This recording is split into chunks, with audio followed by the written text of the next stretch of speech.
أعوذ بالله من الشيطان الرجيم بسم الله الرحمن الرحيم الحمد لله رب العالمين وصلى الله على سيدنا محمد وآله الطيبين الطاهرين. This is our 11th episode in Introduction to Rijal Studies. In this episode, we will discuss one of the very important theories and principles of Ilm al-Rijal, which is called Maraseel ibn Abi Umayr. Before going into the theory, let me explain the terminology of Maraseel. Sometimes when a narrator narrates a narration, he mentions the chain of narrators. Let me give you an example. I'll narrate to you a story from Ayatollah Khoi that I've heard from my father. I heard from my father, and my father heard from Sayyid al-Khoi. This is a musnada, khabarun musnad, meaning all the chain of narrators are known. Perhaps my father heard from someone else who heard from Sayyid al-Khoi, and he mentions his name. Thus, there are 4 people in the chain of narrators: myself, my father, someone else who we know who he is, and that he's reliable, from Sayyid al-Khoi. This is called khabarun musnad. Musnad means there's a well-known chain of narrators. We know exactly who is in the chain of narrators. The opposite of a khabar musnad is a khabar mursal. Khabar mursal is that we know there are individuals in the chain of narrators, but we don't know who they are. So in a khabar mursal, we know there are individuals. We know there are certain individuals, but we don't know who they are. So for example, I'll tell you that I narrate the story from certain individuals from Sayyid al-Khoi. Who are those individuals? I'm telling you that there are certain individuals because I can't be narrating from Sayyid al-Khoi. I never saw Sayyid al-Khoi. Although it's possible for me to narrate, for example, when Sayyid al-Khoi passed away, I might have been 10 years old. So it's possible for me to have seen Sayyid al-Khoi. But you know that I am not narrating from him directly. For example, Sayyid Hossein Al who died in the 70s, over 12 years before I was born. There's no way I could narrate from him directly. There has to be individuals in between me and him that related to me the story. Who are those individuals? Are they authentic? Are they not authentic? Are they credible? Are they not credible?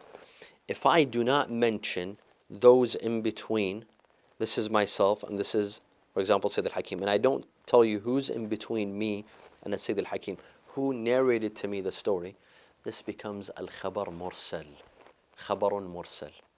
And al-khabar al-mursal, it's not authentic.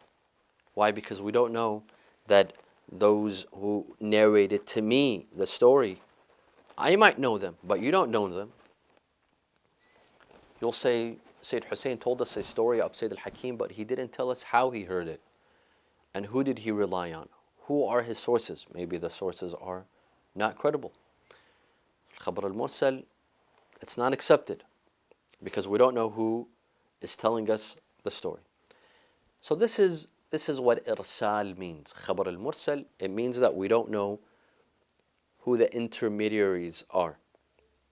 We don't even know their names, let alone do they know, are they credible or not credible. Having said this, we come to the principle known as Maraseel ibn Abi Umayr. There was a companion by the name of Muhammad ibn Abi Umayr, very respected companion of Imam al-Kadhim and Imam Rida, alayhum as-salam.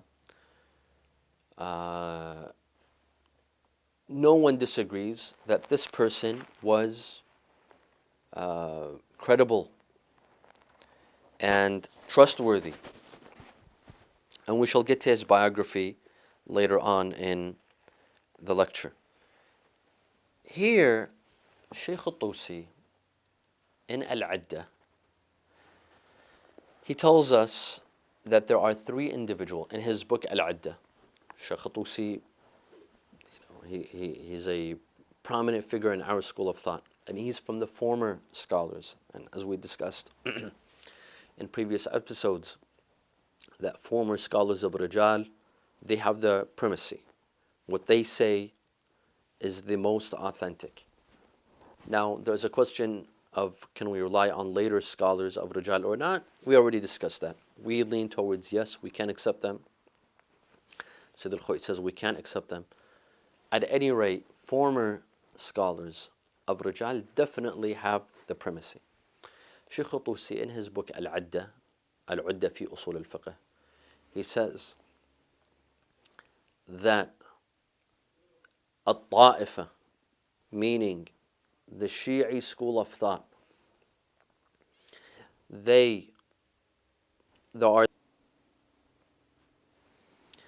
are three individuals that this Ta'ifa, that this school of thought, they consider their masanid like their Maraseel. Who are those three individuals? Muhammad ibn Abi Umayr, Safwan ibn Yahya, Ahmad ibn Muhammad ibn Abi Nasr al-Bazanti. These three individuals, they were contemporaries. They were friends. And all three of them were companions of Imam Rida alayhi salam. Muhammad ibn Abi Umayr was also a companion of Imam Musa al-Qazwini. But what they have in common is that all of them are companions of Imam Rida. Shaykh al-Tusi says that these three individuals, whether when they narrate a narration from the Imam, whether they tell us who they're narrating from, or they don't tell us who they're narrating from, whether they say, I narrate this narration from Imam al-Sadiq on the authority of so and so and so and so, or they just tell us, I narrate this narration from Imam Rida without telling us who they narrate from. The first is Musnad, the second is Mursal. The first, we know who's in between them and the Imam. The second, Al-Mursal, we don't know who's in between them and the Imam. Shaykh al-Tusi says it doesn't matter whether they narrate Musnadan or Mursalan. The Ta'ifa, the Shi'i school of thought, it accepts all of their narrations. All of their narrations. Why? This is the important part. This is the most important sentence. He says, because the Ta'ifa knows the school of thought, all the Shia, they know that these three individuals, and there are some others, do not narrate a narration unless they rely on a credible source, on a reliable source. Meaning Muhammad ibn Abi Umayr will never rely on someone who's not credible, not authentic, someone untrustworthy. No. Muhammad ibn Abi Umayr, Safwan ibn Yahya, al-Bazanti, these three individuals, when they narrate, they always narrate based on a credible source, on a trustworthy source. So whether they tell us who the source is or they don't tell us who the source is, we can accept their narrations. This is exactly what Shaykh Tusi says. He says, فإن كان ممن يعلم أنه لا يرسل إلا عن ثقة موثوق به فلا ترجح لخبر غيره على خبره ولأجل ذلك سوت الطائفة بين ما يرويه محمد بن أبي عمير وصفوان بن يحيى وأحمد بن محمد بن أبي نصر البزنطي وغيرهم من الثقات الذين عرفوا بأنهم لا يروون ولا يرسلون إلا عمن يوثق به وبين ما أسنده غيرهم. So this is Shaykh al-Tusi telling us that we may rely on the Maraseel of Ibn Abi Umayr and his two friends. And Najashi, the colleague of Shaykh al-Tusi, whom they worked together and studied together, Najashi says specifically regarding Muhammad ibn Abi Umayr, he says, فَلِهَذَا أَصْحَابُنَا يَسْكُنُونَ إِلَى مَرَاسِيلِهِ. Our companions, meaning the Shia, they are certain of his marasil, of his narrations by the Ahl Bayt, that he narrates from the Ahl Bayt, and he doesn't mention his sources. He doesn't mention who he received the narration from.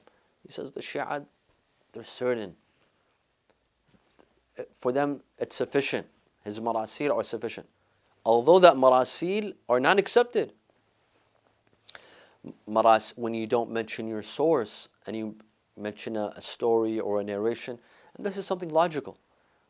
It doesn't just apply to the narrations. Even now, when someone tells you a story and he has not seen the story, he did not witness the story himself, he's mentioning from a source, you ask him, who's your source? Did you rely on someone trustworthy or untrustworthy?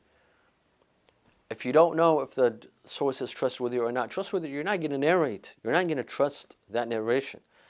Same thing goes with the ahadith and narrations. Maraseel are not accepted. But Muhammad ibn Abi Umayr, Safwan ibn Yahya, Ahmad ibn Muhammad ibn Abi Nasr al-Bazanti, these guys are an exception because we know for a fact, this is what Shaykh al-Tusi is saying, and perhaps Najashi is also supporting this argument, that he does not narrate a narration lest the source that he's relying on is credible. طيب.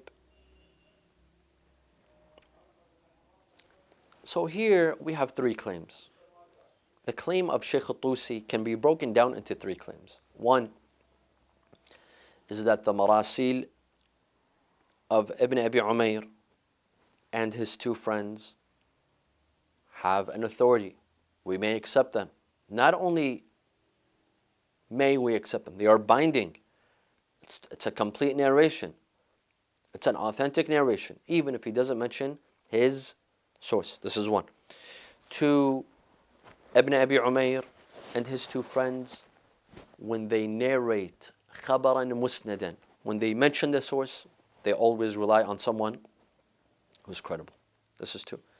Three, if they narrate khabaran mursalan, they mention a mursal hadith, they also rely on someone credible. These are three allegations. So what Shaykh al-Tusi said, it could be broken down to three allegations. The first, that the Maraseel of Abi Umayr are authentic or not, this will benefit an usuli, someone who studies usul al-fiqh and concentrates on usul al-fiqh.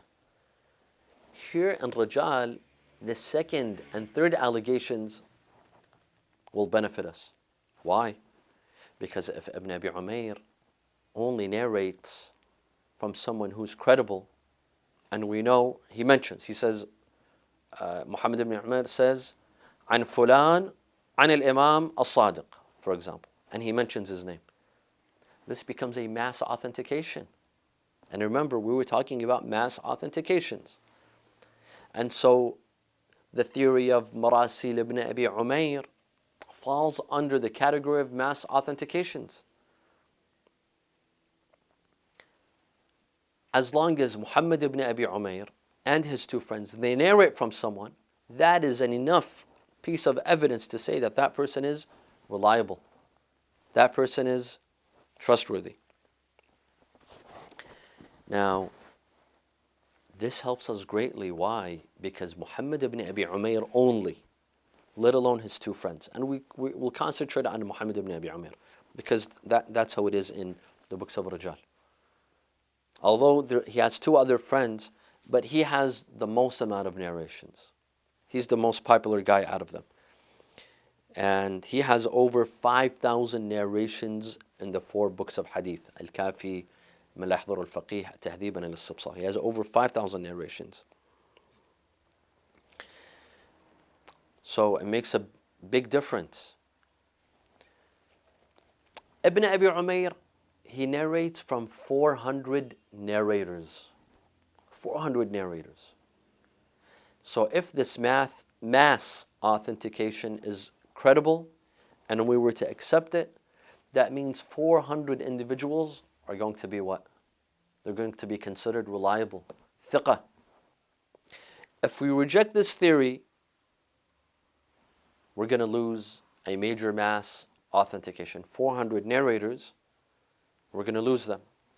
We can't consider them thiqat. We can't consider them reliable. That is why this theory makes a world of a difference. If we accept it, 400 individuals, 400 narrators are going to be considered thiqat. If we reject, 400 are not going to be considered thiqat. طيب, why, just briefly, why did Muhammad ibn Abi Umayr narrate sometimes musnadan and sometimes mursalan? Why? Why does he sometimes mention the chain of narrators and he mentions his sources and sometimes he doesn't? Why is that? Well, in his biography, as we shall talk about in a minute, Muhammad ibn Abi Umayr was taken to prison at the time of presumably Harun al-Rashid or al-Ma'mun. There's two narrations. One says that it was at the time of al-Rashid, and another narration says it was at the time of his son al-Ma'mun al-Abbasi, these two oppressive Abbasi caliphs. Muhammad ibn Abi Umayr was taken to prison. He had lots of books, his own authorship, books of hadith. He had gathered, he mentioned the hadith of Ahl al-Bayt, and with the chain of narrators. He narrates from so and so from Imam Sadiq, so and so from Imam Rida, and so on and so forth. Lots of books of hadith. Imagine the hadith that reached us of Muhammad ibn Abi Umayr are over 5,000. Imagine how many books of hadith he had of his own scholarship, of his own authorship. When he was taken to jail, his sister was afraid that the government will come and search his house and find books and kill him for those books and kill her as well. She buried those books. She buried those notebooks under the ground. 4 years later, Muhammad ibn Abi Umayr was in jail for 4 years. 4 years later, he came. He didn't find his books. His sister told him that I dug the books under the ground. He went and dug them. They had dissolved. They were ruined.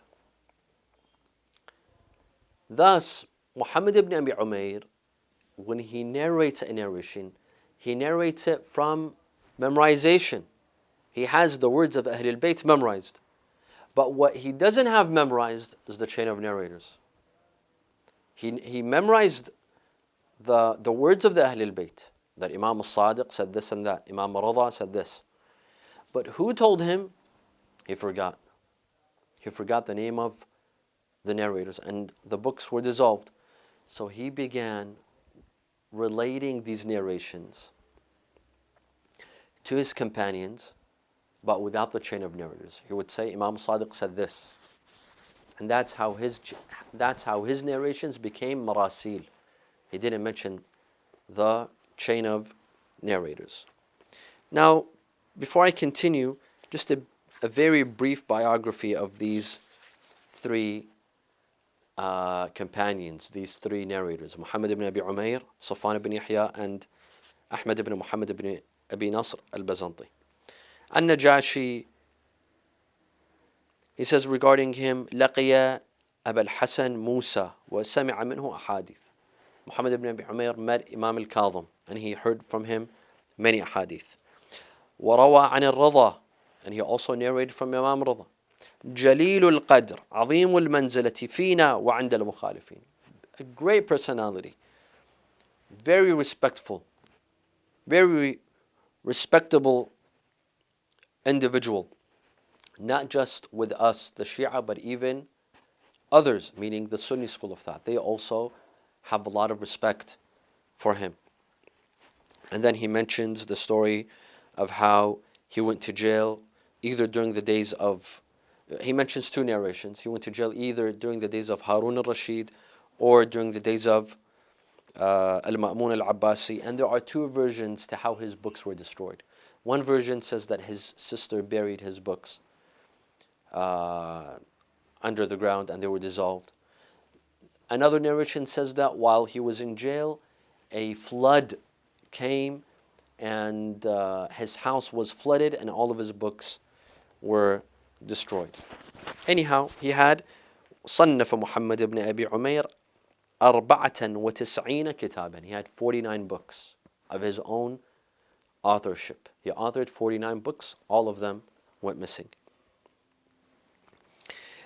Shaykh Tusi regarding him, he says, وذكر أنه كان أوحد أهل زمانه في الأشياء كلها. He was a unique individual during his time in everything, meaning in his knowledge, in his piety, in his wisdom, in his akhlaq. And he met three of the Imams. He was a companion of three Imams, Imam al-Kadhim, Imam al-Ridha, and Imam al-Jawad. This is Muhammad ibn Abi Umayr. As for Safwan ibn Yahya, al-Bajali, Bayya' al-Sabiri, Kufi, he was from Kufa. Thiqatun thiqa. This is a Najashi. Very reliable. When they say thiqatun thiqa, meaning the man was very reliable. روى عن الرضا وكانت عنده منزلة شريفة وكانت له عنده منزلة شريفة. He had a high status with Imam al-Ridha. He also met his father, Imam Musa ibn Ja'far, and Imam al-Ridha, and he became an agent, a client for Imam al-Ridha. وقد توكل للرضا. He was a wakil, a representative, a client or an agent. And he was known for his worship, his asceticism. And there's a very interesting story that is mentioned regarding Safwan ibn Yahya. He had two friends, Abdullah ibn Jundub or ibn Jundab, wa Ali ibn Nu'man. These three individuals, Safwan ibn Yahya, our friend, Abdullah ibn Jundab, and Ali ibn Nu'man, they made an agreement that he who outlives the others will pray on behalf of his two friends and pay their zakat and do good a'mal. Whoever outlives the other two. And Abdullah ibn Jundab dies, Ali ibn Nu'man dies, Safwan ibn Yahya, he outlives all of them. So they say that every day he would pray each prayer 3 times. One for himself, and one for Ali ibn Jundab, and one for Ali ibn Nu'man. So Salatul Subuh 3 times, Salatul Dhuhr 3 times. While we have the 5 daily prayers, he would pray them 15 times. And he would fast 3 months out of the year. Ramadan for himself and 2 months for his friends. When he gave zakat, he would give it 3 times, and so on and so forth. What a loyal person, what a loyal friend. He stuck to his promise, and he did it. فمات وبقي صفوان فكان يصلي في كل يوم 150 ركعة. He would pray 150 units. Why? Because the wajib and recommended units every day are 50 or 51. There's a disagreement. So he not only prayed for himself the wajibat and mustahabbat, he prayed the wajibat and mustahabbat of 2 of his friends. That means he prayed 150 units every day. We barely pray our wajibat. This person prayed 150 units a day. ويصوم في السنة 3 أشهر ويزكي زكاته 3 دفعات. He would fast 3 months out of the year and give zakat 3 times. وكل ما يتبرع به عن نفسه مما عدا ما ذكرناه يتبرع عنهما. And any good deed that he did for himself, he would do it on behalf of his 2 friends. For example, if he gave sadaqah to the poor, he would give it 3 times. He would give 3 amounts. وصنف 30 كتابا. He authored 30 books. And as for Ahmad ibn Muhammad ibn Abi Nasr al-Bazanti, just very briefly, كوفي لقي الرضا وأبا جعفر. He was a companion of Imam Rida and Imam al-Jawad. كان عظيم المنزلة عندهما. He had a high status amongst Imam al-Jawad and his father al-Imam al-Rida. This is according to Najashi. طيب. Shaykh al-Tusi mentioned in Al-Udda that the Ta'ifa, that the Shi'i school of thought, the Shi'i Ummah knows that these 3 individuals لا يروون ولا يرسلون إلا عن الثقة. They will not mention a musnad or a mursal narration lest it is according to a reliable source. Muhammad ibn Abi Umayr, Safwan ibn Yahya al-Bazanti. If they mention narration, they rely on someone who's reliable, someone who's credible, someone who's trustworthy. Question: how did the Ta'ifa know this? How did the Shi'i school of thought come to know this? That these 3 individuals, when they mention a story, when they mention narration, they always rely on someone who's reliable and credible and trustworthy. How? There are 3 possibilities. One is that Muhammad ibn Abi Umayr and his 2 companions, they admitted that we will not mention a narration, whether it's musnad or mursal. Musnad, we mention the source. Mursal, we don't mention the source. Unless it's someone who is reliable. This is one possibility that they claimed. They said it themselves. But this possibility is incorrect. Why? Because if they had mentioned such a thing, it would have reached us. Just like many other things that have reached us, it would have reached us that these 3 individuals, they claimed that we will not mention a narration lest it's from a reliable source. So this possibility is far-fetched. The other possibility is that the Shia at the time, they went through their narrations one by one, and they noticed that they do not narrate a narration lest it is from a reliable source. So they picked a handful, because they can't go through all of the narrations. They picked a handful.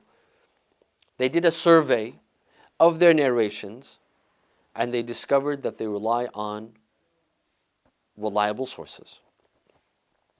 This is also far-fetched. Why? Because performing a survey, that's not very accurate. As we said, Muhammad ibn Abi Umayr has over 5,000 narrations. Safwan ibn Yahya and al-Bazanti have hundreds of narrations, if not thousands. You can't perform, the Shia could not have performed a full survey. It must have been, a partial survey. That partial survey, it gives you a presumption, one, that whoever Muhammad ibn Abi Umayr relies on is authentic. It doesn't give you qat', it doesn't give you knowledge. So this is also far-fetched. The third possibility is that their companions and their friends, they knew that Muhammad ibn Abi Umayr, Safwan ibn Yahya, and al-Bazanti, when they narrate a narration, they rely on someone credible and reliable. How do they know this? From their seerah, from their akhlaq, from the lives of these three individuals, although they did not express it themselves, but they know from their lives that they do not rely on someone who's uncredible or unreliable. And this is possible. This is very much possible. For example, my father, I know that when he mentions a story, he will not rely on someone who's unreliable. Or my brothers, or my cousins, or my friends. I know that when they mention a story or a narration, they only rely on someone who's credible and authentic. So this third possibility seems to be the likeliest possibility. And the next episode, inshallah, we will continue discussing the theory of Maraseel ibn Abi Umayr. So we will see you in the next episode, inshallah. والحمد لله رب العالمين وصلى الله على محمد وآله الطاهرين.